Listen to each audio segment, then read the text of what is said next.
right now, because everyone's like meeting everyone, what tends to happen is you're just looking for options, right? And so in that culture of swipe left or right, you don't know who you're actually kind of meeting on the other side. And I think I was perhaps very naive or trusting. So yeah, I got burnt bad.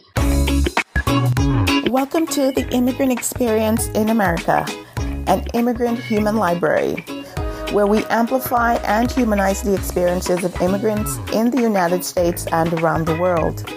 Listen in as we add another story to our immigrant human library. Hello, friends, and thanks for joining us on another episode of the Immigrant Experience in America, where we amplify and humanize the experiences of immigrants living in the United States and around the world. Today, we have for you Varuni Sinha. Welcome, Varuni, and tell us a bit about yourself. Hi, I'm so happy to be here.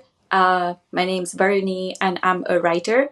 I've been a writer since the age of 21. I'm 37 now, so the entire experience has been writing in India, which is a very different style of writing, influenced more by British English, and then navigating my immigrant journey, coming to America and learning to switch from the kind of English that I grew up speaking to American English, which is a lot more direct and a totally different language altogether, and trying to find my identity here also. Yeah. Yes. That whole immigrant experience and our identities is quite interesting, isn't it? Yes. We Yes. go on quite a journey, losing ourselves, finding ourselves, and ending up somewhere in the in between. Uh, Yes. so tell me, what brought you to the U.S.? Like, how did you end up leaving? Is it India?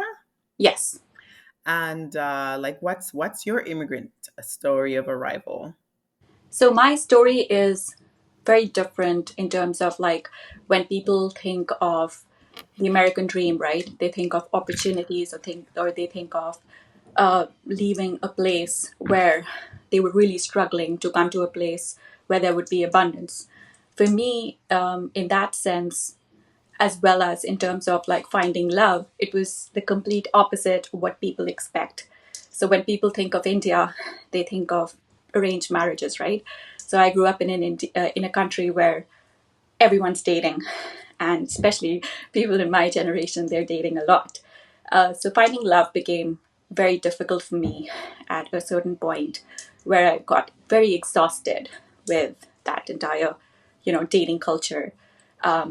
And my parents are both very liberal, and they're both professors, and they brought me up with a lot of ambition and drive. They never expected me to walk up to them, certainly not my dad, to walk up to him and ask him that, hey, dad, can you help find a guy for me? So usually it's the opposite, like where the parents would get after kids, and they'll be like, hey, it's time to marry. That's the story which people hear, and especially parents will try from a certain generation to have that arranged marriage happen, right? When I did that to my dad said he was extremely disappointed in that decision that I'm taking, because he had brought me up as a feminist. I had worked as a writer in advertising, so for all these big brands like Yamaha, Panasonic, was doing really well. But then I switched tracks to academia, so I was teaching race and politics through literature. I taught about the Harlem Renaissance and all of that, only understanding that much deeper when I came to America. But my father expected me to go places, right? He didn't expect his daughter, who he had given so much education and drive, to eventually get tired with love and come to him and say, hey, dad, can you find me a guy to marry? So we did butt heads, but his words, which were pretty much like these, yeah, he said that he found me a disappointment. So those words, they came back to haunt me years later in America when I hit a certain point in my immigrant journey. Yeah, but essentially it was my journey to America happens because I really want to find a guy. I'm exhausted with also work and a lot of other responsibilities which I had taken on as the firstborn in a South Asian family, you know, we tend to take on a lot of responsibilities at home as well. So I was overburdened with that. All I wanted was a simple, honest guy that I could fall in love with. It was a very natural human response. And it's at that time that I met someone who was also in the same shoes as me, another Indian guy, but he'd been in America for a while. And we just connected through an online platform, and then we started talking to each other. It was a little bit like old fashioned love, where we started then writing letters to each other because he was always working and on the go. So we write emails to each other. And it did reach a point where I was like, I guess I'll just take, I'll take the leap of faith and come to you. But that was after 2.5 to 3 years of dating each other and talking to each other long distance. And he was in America and I was in India. So that's how my journey begins. And also because he really valued my ambition as a writer. Yeah, Okay, so you were in India and yeah, then you met somebody online who's in another Indian person who is in the US. Okay. yeah. Oh, I'm so sorry about that experience with your dad. So, which part of India are you from? I'm from the capital city, so I'm from New Delhi, India. Okay, Yes, okay. yes. And you just were not having much fortune, with the dating scene there. Yeah, it's a lot like America, where people, they just once I guess the whole dating, like earlier it was very closed off. Like my parents, in fact, they found each other. It was a love match, and it's very rare that people in their generation, you know, dated and married. But mostly during that time, it was like kind of fixed by your parents. Right now, because everyone's like meeting everyone, what tends to happen is you're just looking for options, right? And so in that culture of swipe left or right, you don't know who you're actually kind of meeting on the other side. And I think I was perhaps very naive or trusting. So yeah, I got burnt bad, and then I was like, dating is not for me. I just need, I just need somebody who's going to be like what they appear to be, right? And I cannot just do flimsy attachment. For me, it's if you're committed, you're committed. I guess for a lifetime. For me, it was that. So yeah, that's Okay. why. Yeah, that's why I just pulled out. So a thought comes to mind. I'm wondering, like, when your dad made that statement, was he saying that he raised you to be a strong woman and he was disappointed that you're asking for a partner to be married, or is he disappointed that you can't handle it on your own? Like, where do you think he was All of coming these from things. with? All Okay. of these things. I think the way my parents brought me up, they expected me to be financially independent. My mother, she comes from a very tiny village up in the Himalayas where women were pretty much married off by the age forcefully by the age of 14 or 16. She comes from that poor village, and she made her journey from there with a lot facing a lot of hardship, and really struggling to become a career woman. And today she is about to retire as a professor of Japanese literature. That is a huge journey that she's been able to, you know, undertake. Similarly, for my father, he comes from a part of India where, there's a lot of poverty, corruption, and crime.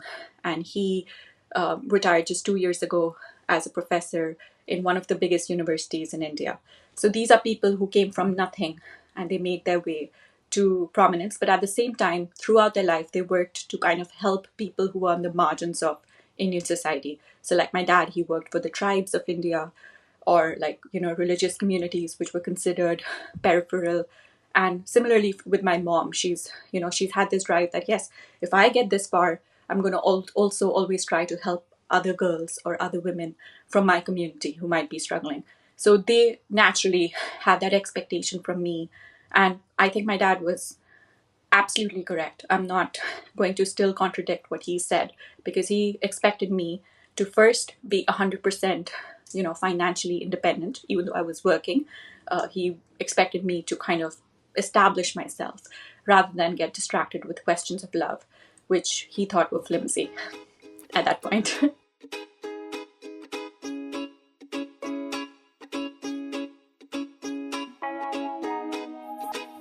Okay, so that's why he was getting at. Like, what are you talking about, a man? We prepared you to be on your own. Yes. But how can you not want love when you see the two of them together and knowing of their story of finding each other? And, Yes. Yes. how could you not want that? So it's Yes. kind of crazy, right? Right. It was that point where I think I was still very young. I was 23 when I started asking dad that question. So I can understand now. I'm much older. And if I have a daughter and she comes to me and she keeps asking this question, I'd be like, hey, do something with your life. But I can also he was just trying to be very protective of me and the liberty and the freedom that he'd given me, but he could not understand what I felt as a woman, perhaps, who just who just wanted a good, stable relationship with an honest partner. Yeah. Right, right. Yeah, no, it can be quite daunting for women in the dating scene. It's here in the US too. It can be brutal, I tell you. And everything seems to be had so it seems to have moved online these days, and you don't even know who's on the other side. You hear Yes. terms like catfish and all this stuff, and it's exhausting. Yeah. Yeah. Wow. So to give me a sense of like some of the dating apps that they have in India, I'm kind of intrigued now. They're pretty similar. They're pretty similar to America. In fact, one of my friends, she found her partner on Tinder. Yeah, the guy that she married, she found him like on Tinder. But the platform that I went to was not considered cool because I went on a matrimonial platform, like which is specifically to find somebody to kind of marry, right? And I had dated, and my family, like, because they were very open minded. The only condition was that if you're dating someone, just let us know who that person is, right? Many of my friends, they come from traditional families, so while I did not understand the privilege that my parents had given me, right, with education and also just going out and just exploring yourself. Uh, some of my friends, in fact, did not have that. So I did not understand how they looked at me. They looked at me as a person who was probably very cool or whatever it was. And when I went on this matrimonial platform, I thought at that point that if I shared it with even my closest friends, they would consider that very like a very desperate attempt on my part. So I did not even share it with them. So the only person who pretty much knew about this was my mom. Um, yeah, my mother knew that I was very serious about it, and my father when I told him. Right. Yeah, At 23. at 23, which is young. Yeah. Wow, yeah, that's pretty young. So, what was going on with you at the time where you felt that?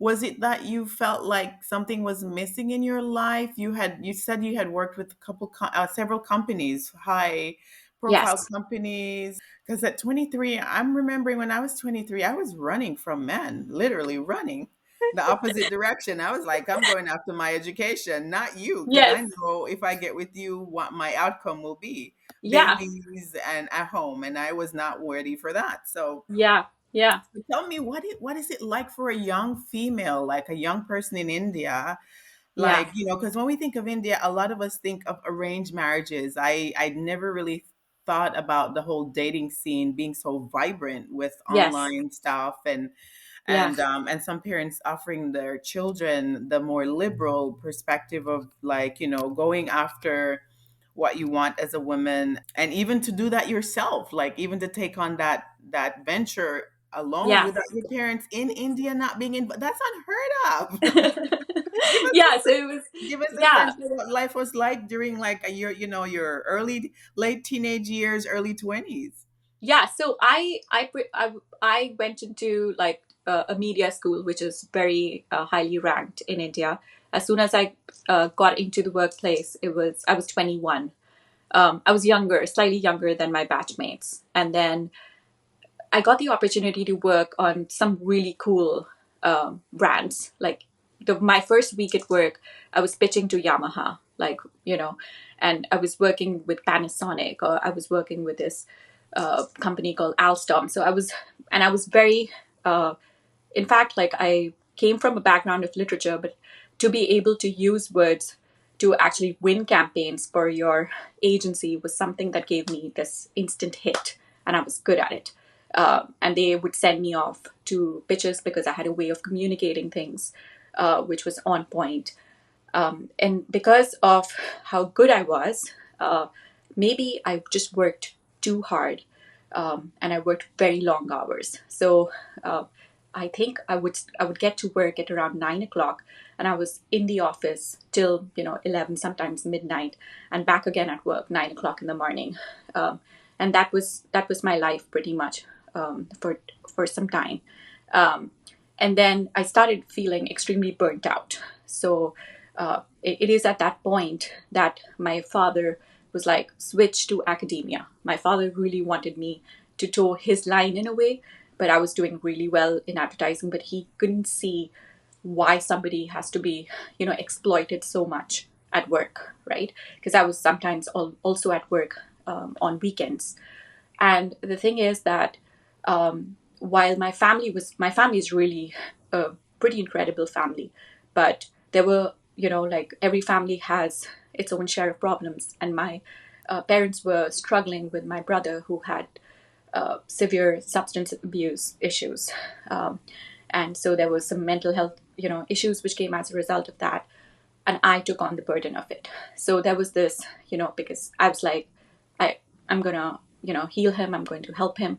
So there was this time where now I'm working, and I also started applying to master's programs in literature. So I was like, okay, maybe that's right about, getting into academia. Maybe that'll give me a little bit of a breather. But so I'm also applying to these master's programs, and I'm also taking care of my brother in terms of actually taking permission from my from my office that can I drop my brother off to his university, because he would just, because of the paranoia which came as a result of what he was going through, he would just not go to his classes, or even if someone was to drop him off there, he would just go away, run away from there. So I would stay there, and so I would literally stand outside, or if suppose his classes are happening down the corridor, I would set up my table at a distance and still do my work for my agencies and stuff.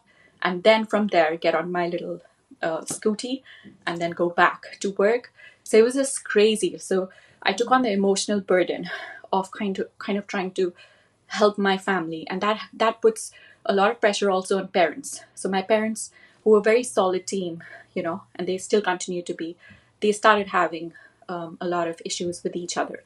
And so I was the person who's taking care of mom, who's taking care of dad, who's taking care of my brother, who's also taking, so much on in terms of her career. So I was like, how about somebody who can take care of me? You know, I really want somebody who can take care of me. So I had reached that point of an emotional burnout.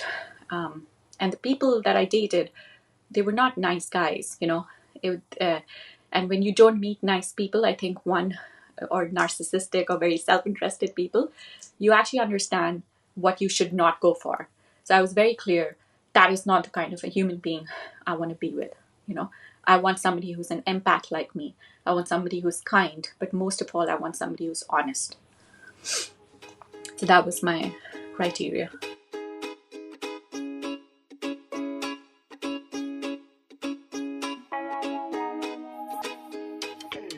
Right. So that's what kind of put you in that space. You were high achiever, you're trying to make your parents proud, looking out for your brother, doing a lot really. Yeah, Um, and then for you to be an empath. And interestingly, I'm coming across some research that children who are raised in this type of dynamic that you're describing, where you are kind of thrust into carrying a lot of responsibility, being kind of like that golden child, not messing up, being somewhat perfect, yeah, being that one to make it for your parents, right? And yeah, taking on a lot of responsibilities when you're young tend to end up being quite adept with empathy for others. Like you can really read people well. You really are in tune to people's nonverbals, their behaviors, and you can really kind of really tap into people's feelings and what they're going through. And a lot of times you feel so immersed into it, like you want to help, you want to fix, you want to. So, I have some of those traits. So that's why I can actually, because I've been researching it myself. So I completely get you. yeah, Okay. So you're going through burnout, and you want a partner, you want to support, you want your own support, right? Your Yeah. parents have it, your brother is a huge responsibility and so forth. I get that. Okay, so then you meet this person online. 2.5 years later, you come over. Like, give me like a sense for how that happens, what your parents' experience was about you leaving. I can only imagine. And then the first arrival, what that experience is like for you, like coming into like meeting someone for love. Like, what was that like? Yeah. So, one of the things that kind of just worked out for me was this prediction that my mother had from this sort of an oracle in the mountains. So, she is from a part of India where Hinduism, I'm a Hindu. So, they practice Hinduism in one of its earliest, the way it was practiced many, many centuries ago. And so, there's not too much ritualism, but they kind of believe in these sort of like old sages who can like connect with like the higher being, and they go into a state of trance and they kind of just sort of relay the future of the person. They don't take that much money or anything. And my mother had faith in one such individual, and these people, they're called mountain gods. And he is the person who had, when she was very young, told her actually the opposite of what he told me. He told her that she needs to stay away from men and marriage, and she needs to focus just on her career. But when I went to him, he told me the opposite. He said that there's a boy, and he described the boy in very, like, not too much detail, but he's the younger son of the family, and they're going to approach you, they're going to make contact, and you're basically going to get married to him, and then you will leave this land, you'll just go away. Wow. So that's what he had said. So the only hint that I had was that he was the younger son, that they would approach us. And none of that had really happened. And I was at that point when the prediction had happened, I told my mom that, Mom, it's kind of odd that he tells you to kind of stay away from guys and he's telling me the opposite. Like, what does this even mean? But once I set up the matrimonial profile, what happens is that, just like any other dating kind of app, girls start getting a lot of like interest, right? So you don't know how to scan it, you don't know how to see who's right, who's wrong, right? So I started getting overwhelmed. So I just shut it off and I kept it on the side. But one day my mother just happened to find my laptop open, and her kind of attention got drawn to this one profile. And it just happened to be this one guy who was described like in similar terms by, like, by this mountain god. And she's like, I'm kind of interested in reaching out to him. So out of all of the messages, which were quite a few, she reaches out to this one person. And like, my mom decides to go and meet the guy's mom without even telling me. Who were And in India? Who were in in India India. at this They were in point? India. Okay. Yeah. And the families, they seemed very similar to ours, like very simple middle class families. My parents are professors, but it's a simple middle class family. We don't, there's nothing fancy about our life. It's very just hardworking middle class family. And that's exactly how she was. She didn't really make an effort to change her clothes that day. She just, took a nice bath. Like, it was very simple and casual. So they liked that she was this the culture fit, so to say, was similar to my family. But what they were more impressed by was that she had brought up two sons on her own, because her husband had had a stroke when he met with an accident when she was just 46 years old. In trying to save her, their older son, who was riding on the scooter, he took the impact of a truck hitting him head on. And because of that, he did not die, but he basically became like a child. And she had to now not only take care of him, but her two teenage boys in very difficult times of extreme poverty. And her younger son, because his dad had that stroke, decided on that day that he's going to become a stroke doctor. And he did. And that was the guy that they was interested in meeting me, because I appeared to be very different from any of the other people that he had dated. He was extremely exhausted, I guess, meeting other doctors and meeting people who would just see him as a doctor. He wanted to meet a person who was just from a different field, but also who just saw him as a human being, you know. Um, and I think that is what he said when we met on our first date. I was very I just speak my mind. I say what I'm thinking. I was not impressed by the fact. In fact, I was more intimidated by the fact that he does medicine and all of these things. And my brother had told me, don't focus on the fact that he's a doctor or anything. Focus on how he treats you. You know, just try to focus on how he is as a human being.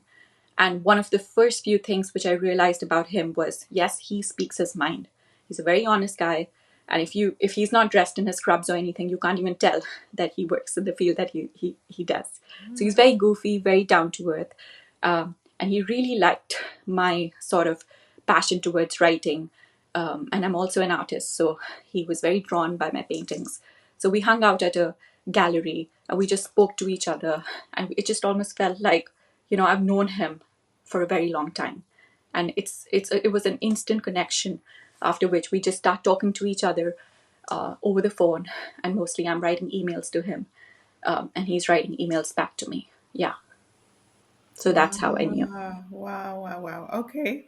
So then things got developed, things got serious. How did you guys marry? The wedding, did he come to India? Was there a wedding before or after you arrived on the US side? How did that happen? Uh, his life, as soon as we start dating, is very, very busy, because when people have a stroke, he has to be in the hospital in the operating theater within 35 to 40 minutes. I didn't know that he was that busy and he was that dedicated, also because of his own personal experience. He has a lot of empathy for his patients. So even dating him was kind of understanding not only this completely different, pace of life, but also he had lived in America for many years. I think at that time he had been here for close to about 8 years.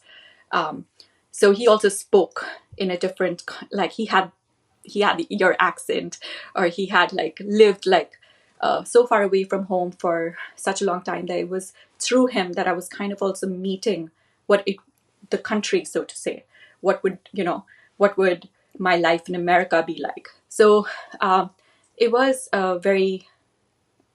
very scary, because I would have to now leave, because if we get really serious, right? I knew at the back of my head that I would have to leave my job, right? I would have to leave my family, my friends, everything that I hold so dear. And I was still concerned about taking care of my parents or my brother, but I will have to completely let go of that and then start my life from the scratch, because that is one thing he kept preparing me for. Because he's like, don't think that life as an immigrant is going to be easy. Even if you're very educated, you might have to come here and do your masters again, right? Or he would tell me things about what it would mean if I want to even establish myself as a writer or a journalist. And I would get very scared or overwhelmed.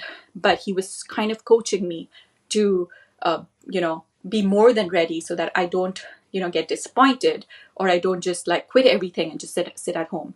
Because as a ambitious person and a very driven person, that is something that he also saw in me, and he didn't want me to give up on my dreams. And so, yeah, it was actually very scary. But our marriage was a little bit like, imagine if you keep talking to somebody on the phone, right? And it's not even like we're sitting face to face on Skype or on Zoom, because he's always on the go. So when he came, the week that we decided that we're going to get married, he wasn't even ready, right? He didn't even have his own wedding clothes. So I knew what I was wearing. So I took him shopping for his clothes.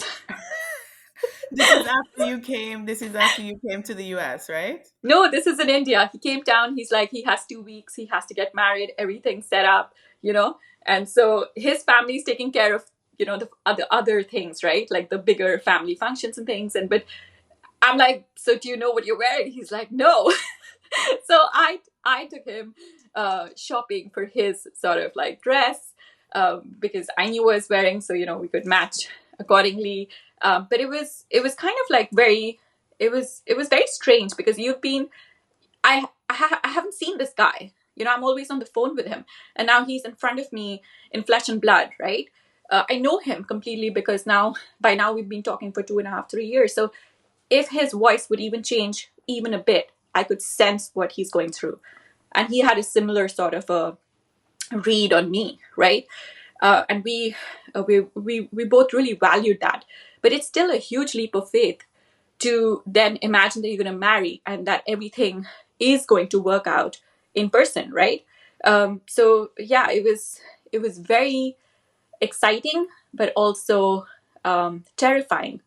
And so we get married in India, and at that time he didn't work in New York. He was in Detroit. So he was in different hospitals in and around Detroit. So I'm straight to a neighborhood called Royal Oak in Michigan.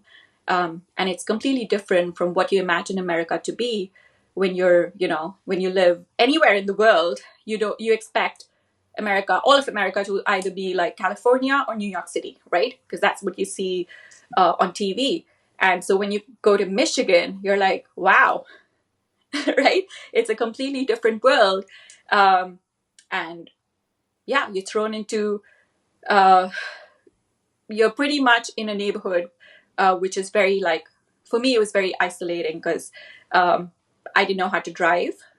I would do the motorbike or the scooty in India, and I had driven the car, but the way you drive in India is a different side of the road.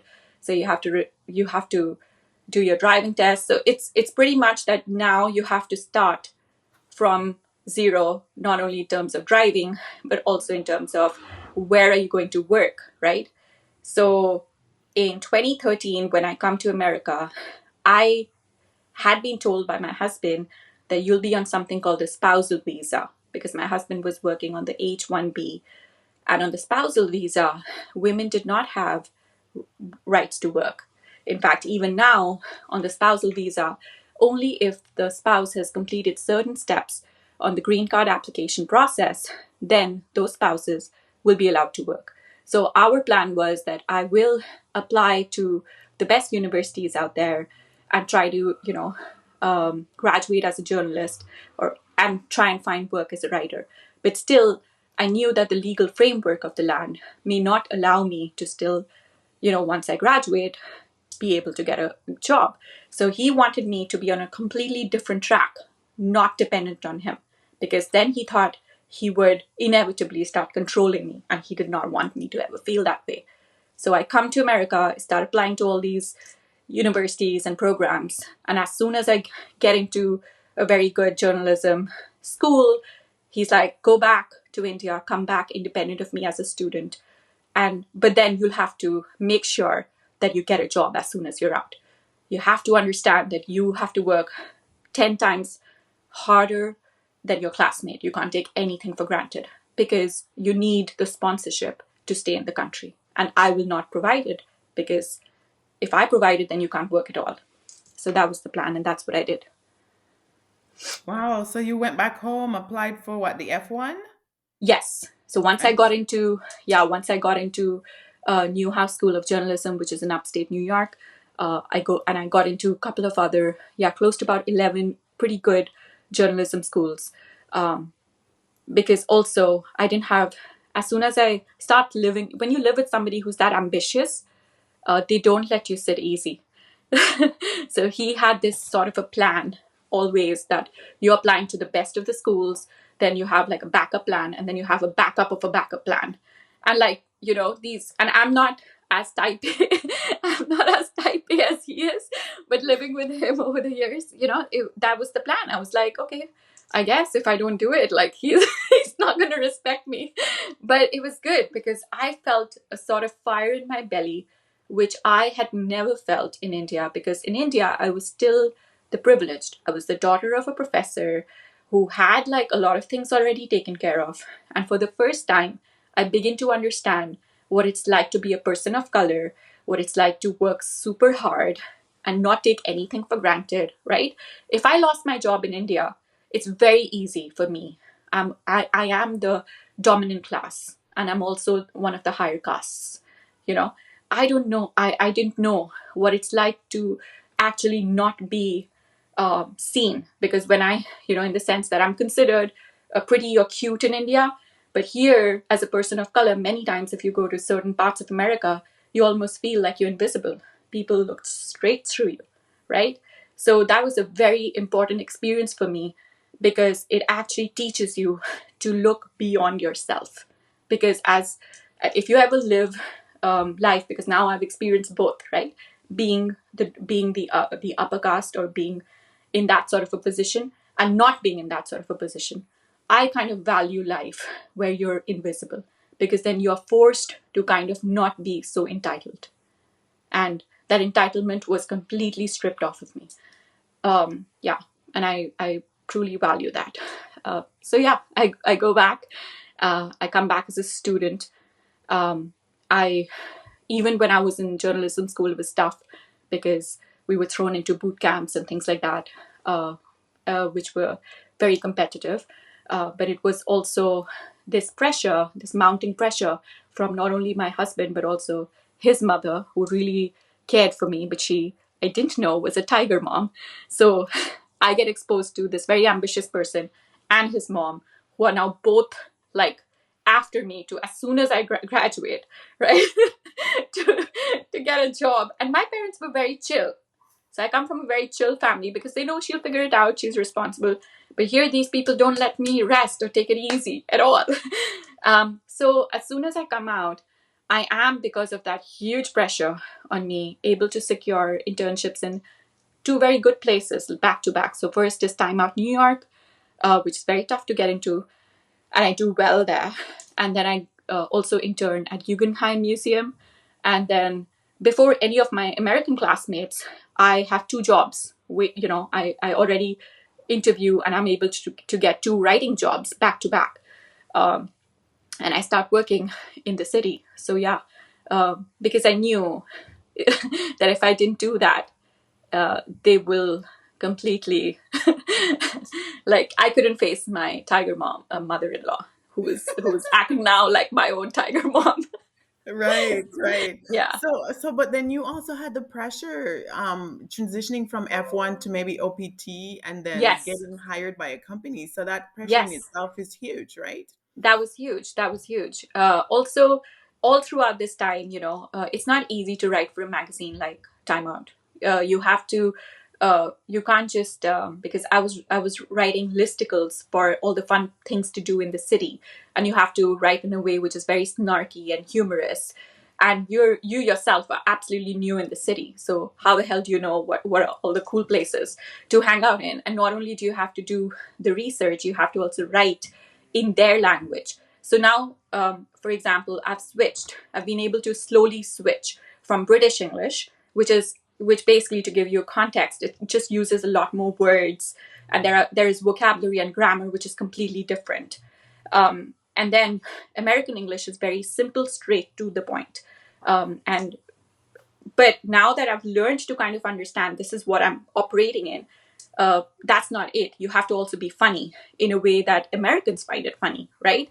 And so all the time, I'm just watching content on the television, whether it's news, whether it's TV shows, with trying to mirror the language and reproduce it or assimilate it into my words in a way that my editor will be able to see quality in my writing. So that was extremely hard. But I'm constantly reading, like if I'm on the subway, I'm reading articles in the New Yorker or the New York Times with the idea to just absorb as much as quickly as possible. Which, yeah, it was, the initial years were extremely tough. But it got very difficult when I landed my first job. Join us again next time for part 2 of this episode. We thank our listeners around the world, and we appreciate your continued support as we build our human library. Please remember to give us a 5-star review, subscribe, and share with your friends, family, and circle of influence.